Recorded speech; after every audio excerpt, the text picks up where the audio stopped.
هذا الطرفان المعلومياتي امام هذا الذكاء الاصطناعي الذي بدا يقتحم ذواتنا وابناءنا واحساسنا وشعورنا. اذا الملتقى يحمل عنوان متميز، الملتقى الثالث الدولي حول هندسه جديده قانونيه اقتصاديه. كنت اتمنى اضافه ولو كلمه بسيطه اخلاقيه، ان اذا لم ننضبط اخلاقيا في هذا المسار فاننا سوف لن نستفيد منه بشكل كبير. اشكر جميع الاساتذه بدون استثناء، اشكر الساده مدراء المؤتمرات، اشكر الضيوف الكرام، اشكر جميع الذين قاموا بعمل ومبادرة لإنجاح هذا اللقاء الذي أعتبره لقاء متميزا، وأتمنى لكم الصحة والسلامة والعافية، والله الموفق، وشكرا.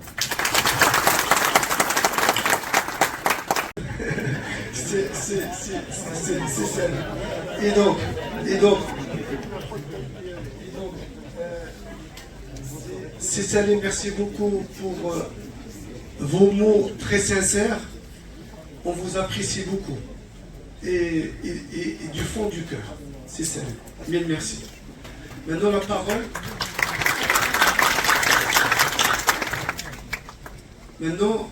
la parole à Madame la directrice générale adjointe de l'école-STEM, Madame Bourhid Rizlan. Oui. Et donc,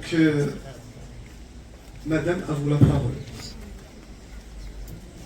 Madame la Présidente, Madame Fouad Benelli Wafa, donc chers partenaires, collègues et participants, c'est avec un immense plaisir qu'on vous accueille à la 3e édition du colloque international placé sous le thème Droit, Finance et IA vers une nouvelle ingénierie juridico-économique, organisé conjointement de la Faculté des sciences juridiques économiques sociales Mohamedia, la Faculté de droit de l'Université Jean Moulin Lyon 3, le laboratoire de recherche business.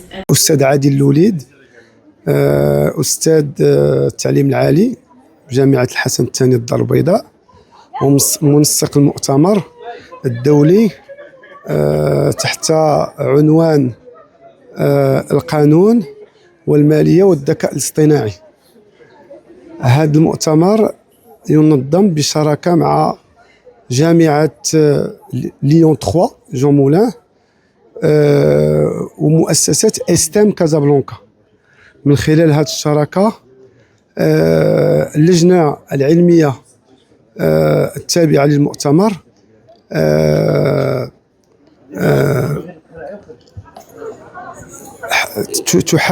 تحاول إيجاد حلول للمشاكل القانونية والمشاكل sur le plan éthique اللي عندها علاقة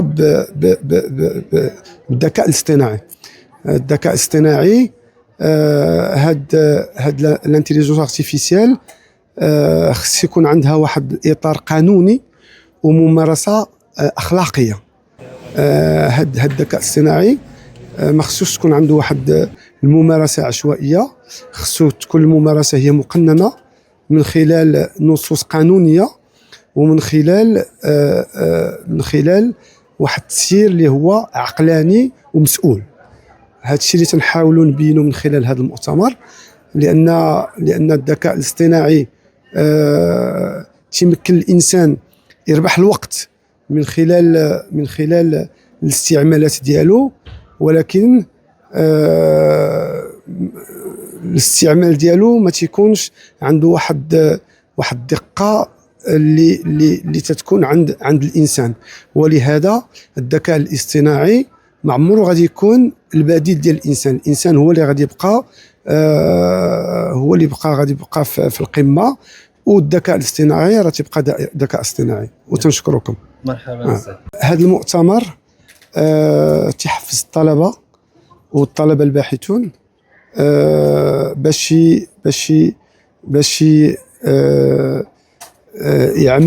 يعملوا مشاركات من خلالهم يجاوبوا على الأسئلة المتعلقة بالذكاء الاصطناعي.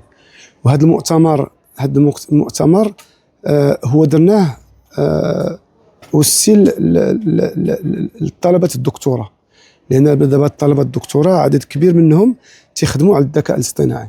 وهذا المؤتمر غادي يحاول يوصل لهم مجموعة من الحلول اللي غادي تعاونهم باش يكملوا داك البحوث اللي تيديروا في اطار الدكتوراه ديالهم. دونك هذا المؤتمر تيمكن ميم للطلبه اللي هما طلبه الاجازه باش ياخذوا واحد الفكره، باش يقدر يعزل واحد المسلك الماستر اللي متخصص في الذكاء الاصطناعي. دونك هذا هو اللي تنبحثوا عليه من خلال المؤتمر ديالنا، هو نعاونوا الطلبه باش يفهموا شنو هاد الذكاء الاصطناعي، ونوريو الطلبه الباحثون بان الذكاء الاصطناعي راه نقدر نديروا عليه بحوث ونلقاو مشاكل ونقدموا الحلول. اخر حاجه هذا المؤتمر تيمكن لنا من واحد الاشعاع للمؤسسات ديالنا، لا المؤسسه ديال كليه الحقوق المحمديه، لا المؤسسه ديال ليستام، لا المؤسسات ديال لونيفرسيتي جون مولان ليون 3. وتنشكركم على المجهودات ديالكم. شكرا. Le professeur Loulid a su créer un espace propice à la réflexion, à l'échange et à l'émergence d'idées nouvelles. Professeur Chabita Rachid, directeur du laboratoire de recherche à la faculté des sciences juridiques, économiques et sociales de Ain Chouk Casablanca, pour ses réflexions académiques rigoureuses et ses apports scientifiques de grande qualité. Professeur Gou Olivier, doyen de la faculté de droit de l'université Jean Moulin Lyon 3, pour son éclairage international et sa précieuse participation au rayonnement de nos échanges. Madame Nini Sena, directrice digitalisation et IT au sein du groupe Marsa Maroc, pour son regard novateur sur les enjeux technologiques.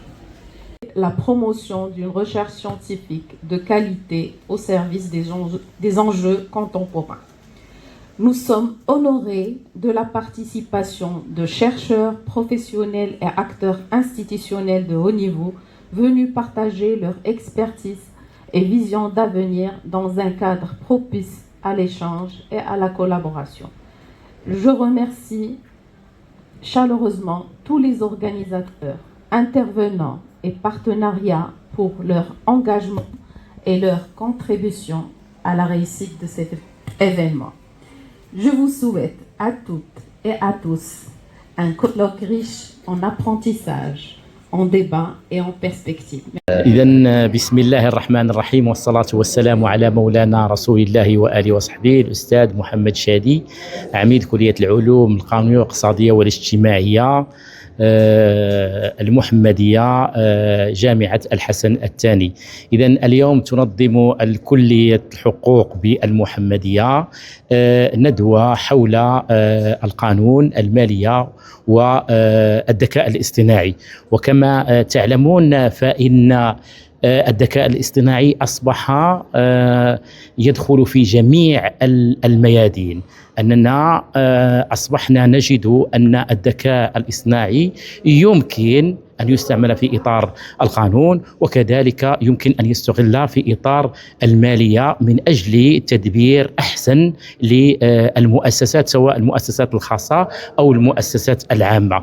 لذلك فالذكاء الاصطناعي هو موجود في جميع الميادين، ووجوده في هذه الميادين بدأ يطرح مجموعة من الإشكاليات، وخصوصا الإشكاليات القانونية، لأن التطور السريع للذكاء الصناعي وأصبح كما قلت يدخل في جميع الميادين، بدأ يطرح إشكاليات من الناحية القانونية. ولذلك فالكلية الحقوق اليوم بالمحمدية تنظم بشراكة كلية الحقوق جامعة جون مولان 3 وكذلك المدرسة العليا للانجينيوري والمانجمنت وانوفاسيون بيداغوجيك استام. فهاد الشراكه ولدت اليوم هاد تنظيم هذه الندوه. لذلك فاليوم تحاول هاد الندوه ان تجيب على الاشكاليات المطروحه. الذكاء الاصطناعي يتطور بسرعه واصبح يستعمل في الماليه وينتج عنه مجموعه من القوانين. ذلك يجب ان يتدخل القانون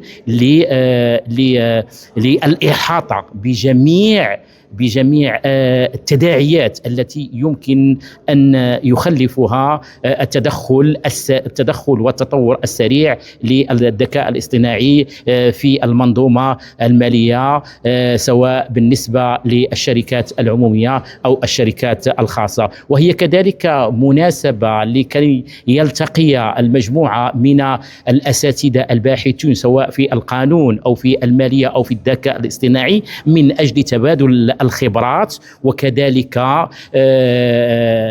وكذلك إلقاء بعض المحاضرات في هذا الميدان وتنظيم ورشات بالنسبة لطلبتنا طلبة الدكتوراه، لأنهم اليوم هم ملزمون بمعرفة التداعيات التي يخلفها الذكاء الاصطناعي والتطور السريع للذكاء الاصطناعي، وكذلك كما قلت تدخله في جميع الميادين سواء الميادين الصناعية، الميادين التجارية، الميادين الاقتصادية، في الأبناك، في جميع هذه الميادين. لذلك فاليوم سوف نحاول أن نتبادل الآراء لنخرج بمخرجات قد تنفعنا في الإطاحة ليس بالإحاطة بهذه الإشكالية من جميع النواحي. وشكرا. Nous organisons une grande fête qui a lieu le 26 juin 2025, c'est-à-dire vous prenez donc raison de mon absence, tout comme celle de mes collègues. Mais si nous sommes physiquement absents, nous sommes présents par l'esprit, mais également à travers cette vidéo, grâce à la technologie, à l'occasion de la très belle manifestation que vous organisez aujourd'hui.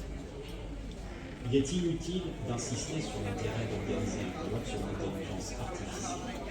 Il s'agit aujourd'hui d'un sujet de préoccupation majeure, y compris chez les juristes que j'incarne puisque je suis professeur de droit.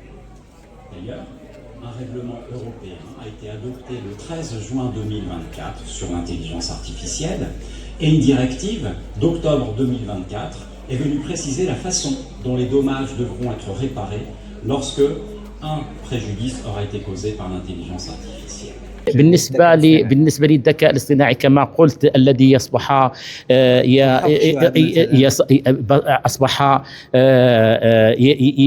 يغزو جميع الميادين، فنحن اليوم ملزمون بتطوير لدينا بعض المواد التي تدرس في إطار الذكاء الاصطناعي والمالية والذكاء الاصطناعي والقانون، ولكن نحن بصدد فتح تكوينات التي تجمع مجموعة من التخصصات بما فيها القانون والمالية وكذلك الذكاء الاصطناعي، لكي يستفيد الطلبة من هذا الورش الذي هو ورش التي